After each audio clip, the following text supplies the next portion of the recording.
Good afternoon, everybody. This is Dave Conley with One More Day. I want to welcome you to another episode of Straight Talk Live.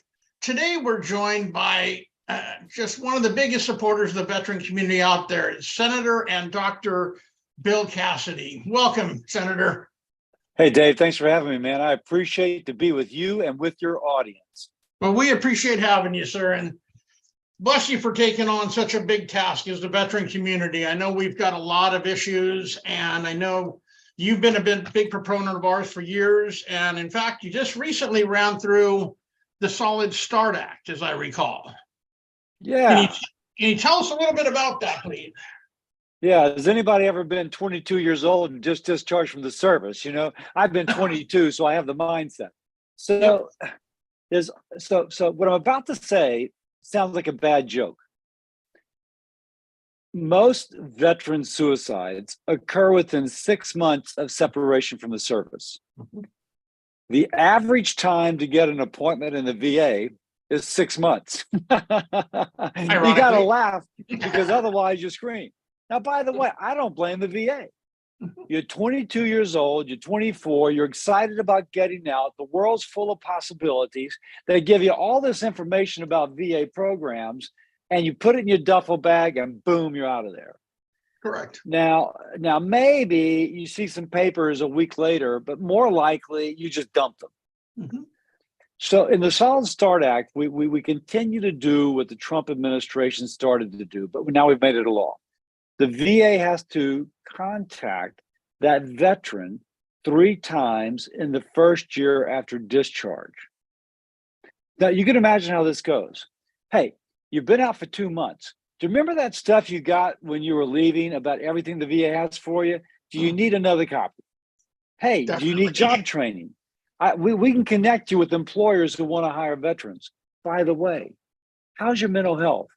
Oh, your mental health's not good. Well, let's get you into something in which can help you. So we think that's a way to connect to the veteran when she or he is most vulnerable, to get them the resources they need, and then to create an understanding that the VA itself is a resource. So very pleased it's signed into law, continue what Trump did, but now made permanent. It's going to be an important thing. Now, is that up for the House now, and then, or is that already law completed through everything? It is signed into law. And by the way, I should say something. We already saw when the Trump administration put it into effect that it was yielding benefits, that we saw positive effects from this program. But it's now signed into law, going into effect. And if you know a vet 3 months or 6 months out, then he or she is getting that call from the VA. You know, one of the things, and it's really interesting that you were the author of this bill that I wanted to ask you about. We're really working hard on, because so many vets are not, when they're transitioning, like you said, they just want to get out, they're not doing it. Is there any way to make it a requirement that they at least apply for those benefits during that transition window? That way, I mean, if you're not making it an option, it's done. And either they get the benefits or they don't, but it's, you know, we're allowed to request a benefit 6 months into transition, right? Now it's not a new law. I had a briefing from the VA about this, and they stress the in-depth kind of, okay, you're leaving in a few weeks, let us go through exactly what's available. So I'm not sure it's an issue. I don't think you can make it a law that you got to sign up for something. We're pretty kind of, live free or die country. And the VA tells me that they're doing their best to do this presentation. So the reason I like the Solid Start Act is that everybody's got a cell phone. You start out at Barksdale Air Force Base in Shreveport, and you're going to go see your girlfriend in Nashville. And then it turns out you didn't like her after all when you start to spend time with her. So she goes see a friend in Chicago and you end up in LA. But you always got your cell phone. Mm-hmm. And in each of those places I described, there's going to be a VA facility that can help you. So Dave, I think that probably the best, I'd like to see how it plays out. We've got your cell phone and we're calling you, as opposed to trying to make people do things that anytime you make somebody do something, If it's your wife telling you to take out the garbage, you don't like it if she's making you do it. Still doing it. With the adverse effects of her of not doing it, and then she's really pissed. I just, my whole thing, and I know that's asking for a lot to mandate that. It's just, you're right. We're losing so many of our vets during that first 6 months to a year. And, anything we can do to start dwindling that number instead of watching it rise every freaking year, I'm one person, I'm in for doing it. So I don't care if we can make it so these kids are living longer. I'm happy. Their families are happy. We're all happy. So, well, a couple other. Can I mention a couple other things that we have out there? Please. So, Congress has recently put out $150 million to support a 988 veteran crisis hotline. 24/7, the vet can call, but it's also something a family can call. Mm-hmm. Now, one thing you hear about is that everybody's walking on eggshells because since daddy got back, he's just not the same. Mm-hmm. But they don't know where to turn. This gives somebody a place to call, either for themselves or for someone whom they love, to get some help. So we're trying to expand access. By the way, it could be that we just auto-enroll people in something. Okay, you're in unless you're out. So I'm glad we're having this conversation. You and I should talk later, and maybe we can come up with something where you're in unless you decide that you want to be out. Yeah, opt out. I'd rather be opt out than opt in. Right. That's a great idea. Yeah. So tell you what, get back in touch with the people on my team, and we'll work on that. I will. Other question for you that I know you're going to love this question. As I'm sure even you've heard lately, and we had the SEAC, Senior Enlisted Advisor, on the last episode, and he and I talked about this a bit. What about legislating language that is non-stigma enhancing? We've seen it here lately a couple times, just in horrible examples of it by senior leaders, really saying things that just make people, that just drive stigma home. And can we look at something like that to protect these kids a little bit more? And I know these words are becoming more important as generations go on now. I mean, where things used to be pushed through it, and now it's talked through it. And that's really good that they're able to do that. But the flip side of that is I had a kid the other day who called, he was suicidal. And he said, I'm tired of people saying I have a disorder. And I was like, who gives a crap about that word? Yeah, post-traumatic stress. That's what you're talking about, right? And he said, yeah. And he said, as long as people are calling me a disorder, I don't think I can heal. And I said, well, first, understand that word disorder has to be there for insurance companies. They will not pay any claims. And the VA also has to look at that, because that's just the word that makes it a mental health issue. It doesn't mean you're forever broken. It just means we want to get it paid so we can get your treatment. But, it's things like that. I'm sure you saw recently we had MITCON came out and said, hey, at least you're not in a freaking foxhole, when he was talking about the suicides that happened on the carrier, the 6 suicides. It's just things like that that are so simple. And I understand the warrior mentality, but we still have that fine line that we have to walk. Is there a way to look at something like that to protect the stigma a little bit more? That's a really interesting question. On the one hand, I find out that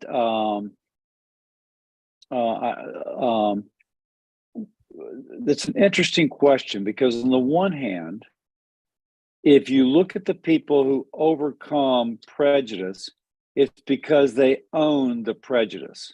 I agree. They say, you cannot make me feel ashamed. My daughter is dyslexic. For the longest time, people would not tell others that they were dyslexic. 20% of the population is dyslexic. 20%. And yet they would, but somehow they thought it reflected upon their smarts. And so they wouldn't tell people they had a problem reading. And now we teach people, if you're dyslexic,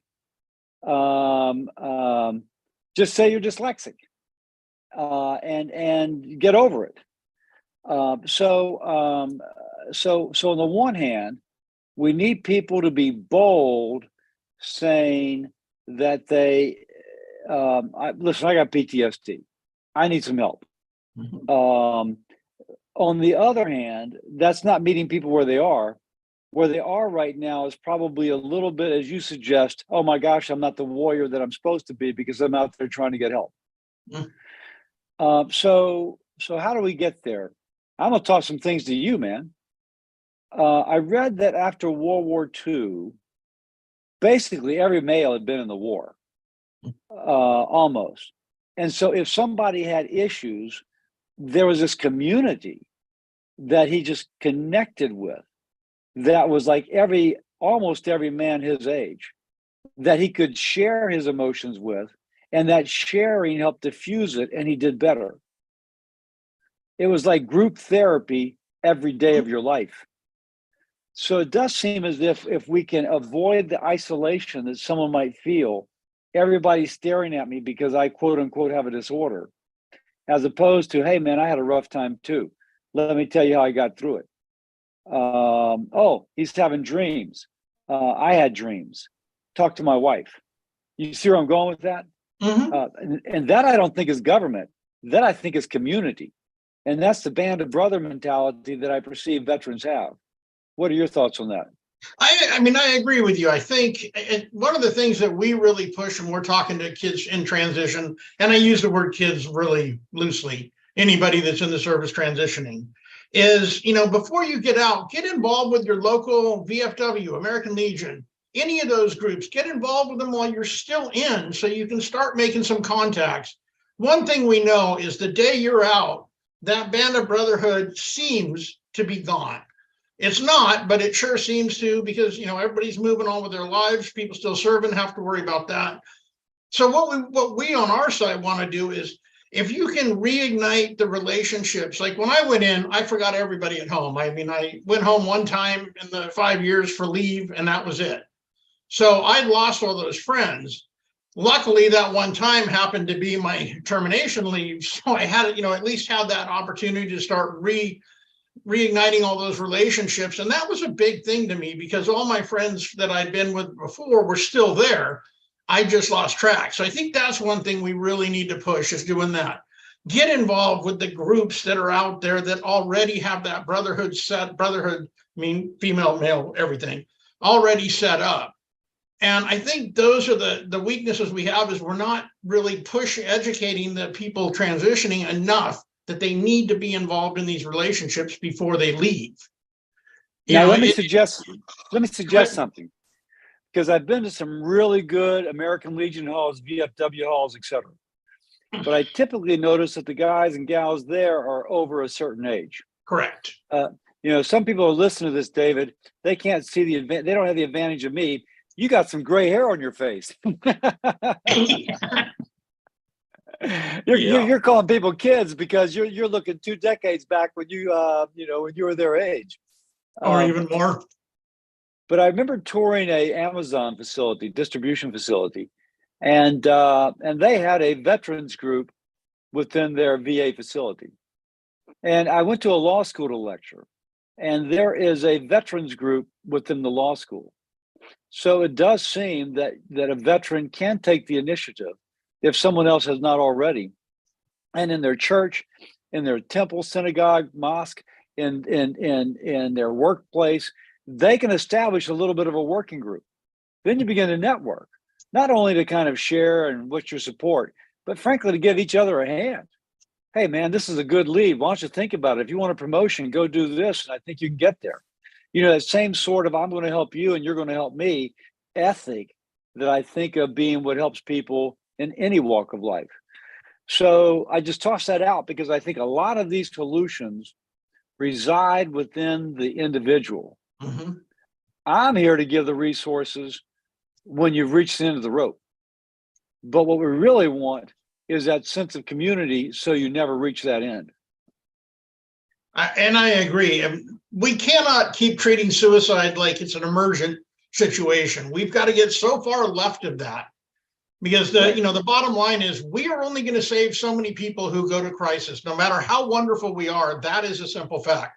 Once they get there, we're only going to save this many of them. But if we stop them from ever getting to that crisis, that's where we can really function. And that's where we can do our good, is starting with the different counselings, financial, if that's your big issue that's going on. If legal is your big issue, marriage, whatever, we can help you before it gets so bad that you lose that relationship. That's how we really start doing some good in this. And go ahead. And by the way, if I may, we've Yep. been talking about mental health and such like that, but the VA has a heck of a whole lot of programs to help people otherwise that I find veterans aren't always aware of. Think help purchasing your home, help starting a small business, um, um,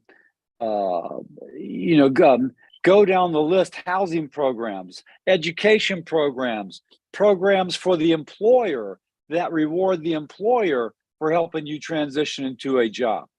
Now, sometimes that job may not have the same meaning as leading a platoon in combat. I get that. That's what I hear that. But as one guy told me, 6 months was really rough. And then about 6 months, I started getting better. At month 9, I was okay. But at 12 months, I hit my stride. So you will hit your stride. You just need that kind of, okay, let's take you from there until you do hit that stride. And I think it's awesome that the VA is doing the 3-call. I'm a big supporter. I know the VA's got their challenges, no doubt, but they have helped so many of our brothers and sisters that you can't help but thank them for that. So I'm with you on that. One of the other questions that comes up that we really talk about a lot within that realm, let me go back a bit to this destigmatizing language, is not destigmatizing suicide. We've gone kind of overboard on that now, where we're almost saying suicide is okay, because if we say committed suicide, that's a phrase that people go up in arms for. We cannot ever give the impression that suicide is an option. It is not an option. It can't ever be. And I get corrected a lot. People are always correcting me because I am very blunt about suicide. It's bad. Your life ends. There's never a good, that's never a good solution. And, I hear a lot of people who are trying to say that, we can't say these things in the military. We can't say you committed suicide. We can't say you took your life. We have to say those things, in my opinion, if we want to stress to people that it's not a valid option. What are your thoughts on that? I'm in total agreement with you. I recently read of a man who realized he was becoming suicidal. And as opposed to giving it into it passively, okay, I'm going to accept this kind of pull, he gave away all his guns so that he wouldn't be tempted with the most effective way to kill yourself. And he stuck it out, and he began to emerge. Mm-hmm. You're going to get better. If you need help, there is help out there. A ton of it. And there are people who have been suicidal that go on to lead an incredible life. And many folks, when they commit suicide, it's not their life which is most profoundly affected, except insofar as they're dead. It is their children, their spouse, their parents that are most profoundly affected. And their legacy even. Yes. Their legacy is gone. And if you're looking for meaning to life, the ability to mold a child in the direction the child would go in a positive way, oh my gosh, as I've gotten older, I've thought of that more and more. I hope my legacy is my children and my grandson, and hopefully future grandchildren, becoming people of faith, upstanding Americans who care for other people and make the world a better place. But that will be my legacy more than anything else. But each of us can have that legacy unless you decide to opt out of leaving that legacy. Yeah, and I just think we have to be so careful about destigmatizing suicide and getting so picky. It goes back again to the words. Words don't define a person's life. No matter what you want, what you think, it doesn't define you. And so we just really, and I know, yeah, I get in a lot of trouble for it, but I can't back away from saying suicide's okay. It is never going to be okay to me. So hopefully our people watching and even beyond that understand that there's so many ways we can get you to tomorrow. Just let us give you that one more day. And that's why when we started this, we named it One More Day. Our only function in life is to get people who are suicidal one more day. Because 9 out of 10 times, if we get them through that crisis, they'll never come back to that crisis. It's enough of an eye opener that they were there in the first place that they don't go back. That is profound. And if you can spread that message, we're going to save lots of lives. Do what? That what you just said is profound. And if we can spread that message, you save a lot of lives. And that's all the families, before I started One More Day, that was one of my things, was I wanted to talk to so many families who had somebody who'd taken their life.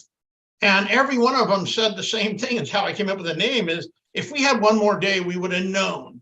We could have done something different, on and on. And I just kept hearing that. And I mean, I'm no genius, and they kept saying one more day. So that made it easy for me. That's what I named it. And, we've had a lot of people who said, when they first started talking to you, I didn't believe in the one more day concept until it was my one more day. Now I'll live forever. I'll just get through today. So, yeah. And so that's why we're big on that. Sorry to say, next is safe handling, safe storage. You mentioned the guy who gave away his guns. A lot of people cringe the minute we say, especially the old words of lethal means lethal safety. Everybody thinks gun taking away guns. People, that's not the issue. We don't want your guns. But we do know that is, number one, the most popular by far method of, did we lock up? Okay, there we go. I can see you. I'm good. Yeah, I'm good. Yeah, I just locked up on my side and couldn't see anything. That is, the most frequently used method is guns. And the problem with it is, you take an OD. If you decide you want to die by OD, you can always make yourself throw up. They have Narcan. They have all these ways that can fix it. Problem with the gun is it is instant. You pull the trigger, you're dead. Boom. There's no way to fix that. So what we're saying is when you're in that very depressed mode, that crisis, you don't have to, it's not even about getting rid of your guns. It's simply about safely handling them. Lock them away, separate them from the bullets, give the bullets to your neighbor, keep your gun, give the bullets to your neighbor and just say, hey, just until I get through this. These are easy options that don't involve taking your guns, but they keep you safe. Our goal, if we can give even 20 seconds between thought and action of suicide, you may live. Very likely will live. So just think about that. We are actually working with I'm not sure if you're familiar with Dr. David Rudd and Dr. Craig Bryan. We're doing a big webinar with them on lethal means lethal safety. And, it's just, that is such a big part of what we do, is how to get people, even if they're pills, put them on top of a cabinet that you have to go get a ladder to get them down if you're in that bad mode. It's more than just the weapons that we're concerned about. It's getting you one more day. So yes, so sometimes people, you talk about guns and they immediately think you're going for it. You're not going for it. I compare it to when I try and lose weight, or my wife and I stopped drinking alcohol. We just felt better not drinking. Mm-hmm. I felt better if I lost a little weight. So I said to my wife, dear, I'm trying to lose weight. Don't bring home ice cream. If there's ice cream in the refrigerator and it's at 10 o'clock at night, I'm going to have a bowl. Mm-hmm. We stopped drinking wine, stopped drinking spirits. We stopped buying it, even for people coming over and say, bring your own bottle or we'll get a bottle and then we'll sit at home with you. If you remove the temptation, then you're less likely to. Now, by the way, now she brings ice cream and she puts it in the freezer and I don't care about it because I'm far enough away from starting my diet that I don't eat it. And similarly, we got beer in my refrigerator forever. I don't drink it because I'm out of the habit. But the point is, when you're trying to make a lifestyle change, it helps to make that lifestyle change if you're not surrounded by temptation. And that's exactly right. And that's, we just want to stress to people, we're not looking for your guns. Don't care. Love you having them. I own a bunch. So, Even I got lucky in mine. I had my bad time after I got out too. And thank God it was a misfire on my case. I mean, I actually went all the way on mine, but the ammo was old. It was my grandfather's. So why I thought that would work, I don't know. But and that was a big realization for me. And like I said, just getting through that, I've never been back to that point, no matter how bad things got in my life after that. And that was 30 years ago. I've just never, ever allowed myself, I think is the way to put it, to go back to that depth. And so I've never been suicidal again. I get depressed like everybody, but it just doesn't lead me to that point. So David, one more thing, man. You know how we were talking earlier? So now I'm going to speak more as a doctor than as a senator. No, I'm going to speak more as a man who's 65 years old. Men can have a really hard time establishing relationships because men think we always have to suck it up and not tell people when we're having problems. The fact that you are so bold, you're going to own it. You are at a low point in your life. You thought about committing suicide. In fact, you tried. And you're owning it. And you're not ashamed of it. This is your ministry, man. Your ministry is to help other people. Now, that is one, helping other people. Two, it probably helps you. It does take me out of it. Yeah. And so I'm just saying that, going back to the fellow you started talking about at the outset, where he kind of like, people say I have a disorder. Own it, man. Yeah. Say, hey, listen. Yeah. Hey, I serve my country. I got a little bit of a residue. I'm working through it. And that you're right on the money with that. That's one thing that is so post-traumatic stress, guys and girls, you earn that. That's not something that accidentally happened. You were in freaking combat. You were in a crisis. That's how you got it. That's nothing to be ashamed about. You were protecting your country. It is I can't say it's a good thing that you have it, but you did earn it. So don't hide from it. That's how we get you through this. We work with a lot of groups, that do the different post-traumatic stress counseling. And I finally went through one. It only took me, and I want everybody to know this, everybody says, it takes 5 years on average. I was 40 years before I finally went through a post-traumatic stress thing. And it was such an eye-opener to me. I can't say all of a sudden I was cured, but, I learned to look at the events differently. And I thought that was the coolest thing, because every day in this counseling, they give you the same worksheet and you have to answer the same questions. And at first I was bitching because I promised everybody in our audience that I was going to post about it every single day. And, I did. And at first it's like, I hate this. I'm so tempted to quit, but I promised everybody I wouldn't. And then by day 5, it was all of a sudden so obvious to me why they were doing it, because I was looking at a situation from when I was overseas that I was 100% at fault. Well, doing this evaluation every day showed me that all of a sudden I started to realize, wait a minute, no, I wasn't 100%. There was this angle and this angle. And if I could get one thing across to all of our brothers and sisters, don't quit these training programs. The first couple of days suck. Nobody likes looking retroactively at themselves. But once, as you mentioned, once you get past that, it is such a big help. So, I just want people to know, post-traumatic stress, not a bad thing that you got it. You earned it. You were protecting your country. So, tell people you have it and ask for help. Our whole catch line is just talk, tell your story. And, if we can convince our brothers and sisters of that, we're going to start saving lives. I am actually amazingly, I am out of questions. Do you have other things? We are, for whatever reason, our question thing on chat is not working. So we're not seeing any of the questions coming in. I'm trying to check my phone to see if we have anything. But we just can't get them for some reason. Another technical. Well, let me toss something to you. And now I'm going to speak as a senator. You ready? Yep. I get a lot of calls from vets who need help with the VA. Now, the VA has a hotline. They got somebody to help you if you got a complaint and all that. Sometimes it's hard to cut through. So let me encourage people, if you have an issue, to think about calling your senator, your congresswoman, or your congressman. Now, sometimes I get a vibe. Someone says, well, I'm on the red team and I'm not going to call a Democrat. Or someone says, hey, I'm on the blue team. Will the Republican really help me? I'm going to tell you that most often, the person who's doing that casework has been there far longer than the congresswoman, congressman, or the senator. The woman who's worked for me has worked for 3 congressmen and a senator, 3 Democrats and so 3 Republicans and 1 Democrat. And she is so good. She's a professional, and she is just there to help.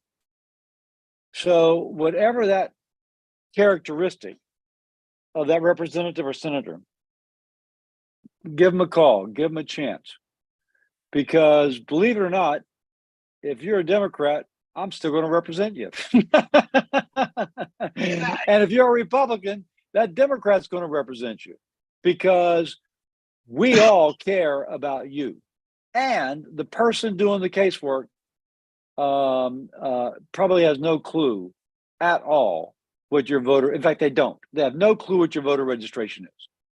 And if you bring up politics, sure, they'll listen to you, but they are there to help you get the service you need from the VA. I appreciate you remembering that question. I wrote it down, but did not, just lost it.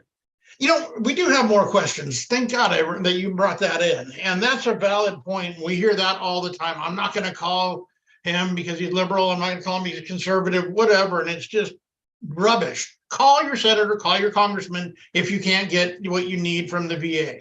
First, just file your claim like normal from there. And then if you can't get success, call these offices. That's what they're here for. One of the things you and I talked about in our last meeting was Veterans Court. Oh, yeah. Yeah, and that's something I think a lot of people don't know of also. They just don't understand that. And as I recall from when you and I talked, you big supporter of the Veterans Court system. Can you tell people a little bit about that? I know we're running out of time here, but I know there's a lot of areas don't have veterans courts. What happens in that case? Can they get their leaders to start a veterans court? So a couple things. A veterans court, let's first talk about what it is. Congress has made money available to start veterans courts. Let's say a veteran does have PTSD and the veteran is picked up for a misdemeanor. Or maybe they's picked up with possession of drugs or whatever. Instead of going through the regular court system where you end up with a record, they'll put you in a veterans court, and the veterans court will channel you to the resources that you need to return your life to where it needs to be. And they have everybody kind of, 1, sympathetic to the veteran, and 2, tied in with the resources that you need. Now, Livingston Parish, I'm from Louisiana, we have parishes, not counties. There was a judge that applied for a grant to get a veterans court. I talk about it regularly. If you want a veterans court in your community, you can take the leadership in making that happen. You can get your local, whatever it is, state court judges. You find out the information, call your congressman, or senator. They will get you the information about how this is done, and you can bring it to them and they can apply for it. And this is not something like, oh my gosh, I'll never get it because I'll never get it right. No, the federal government wants this money going for veterans courts, and you can make it happen for the veterans, your brothers and sisters in arms. You can make it happen for them. So I really encourage you to take that up. And that's an important thing that I know. I didn't know, and I do this every day. So I know a lot of other people don't, and I really appreciate you covering that. The other thing we talked about was disabled veterans, the different programs that are out there to help disabled programs. And when we were talking last time, you really had some, some different programs that you mentioned that can help the disabled veterans. And, what kind of programs are out there? I've got a 90% disability. Is there anything for me that I can lean on from the VA when I get out? Yeah, my gosh, there's tax-free benefits for disability that either arose during service, was worsened or aggravated by service, or is presumed to be VA or presumed by VA to be related to military service. Like three ways to say the same thing. And I go through that because it can be tangential. I'm a liver doctor. I'm a hepatologist, a liver doctor. I always say liver doctor. If you say hepatologist, they think you do snakes or venereal disease. Uh, but I had a guy come to me, and he actually, or put it this way, his family came to me. He died from hepatitis B 30 years after being in probably Okinawa or someplace. Well, the most likely place that he got it was having sex with a prostitute in Okinawa, but he was in the service, and that was a service-related injury. Now, just to show you what it means, if you're in the service, something that you might not otherwise think is service-related is considered to be service-related. So I say that because you might think, well, it's not like I was jumping out of a helicopter, not like I was shot, not like I was stabbed. No, it can be something else and still be service-related. So just encourage you to think about that and to take advantage of those benefits. Well, that's awesome. Talking about liver doctor, that brought up something that I think we can shut down with talking about a little bit, addictions. That is the biggest part of our problem is, either whether it be drugs, alcohol, whatever, addiction is taking a lot of our brothers and sisters. What kind of programs are there to access to really help with that? So there's a lot to talk about on addictions. First, if you look at the counties with the highest rates of addiction, they tend to have the highest rates of unemployment. They tend to have the highest kind of economic dislocation, meaning that the factory that used to be has moved to China. And they call it death from despair. It isn't just addiction to fentanyl.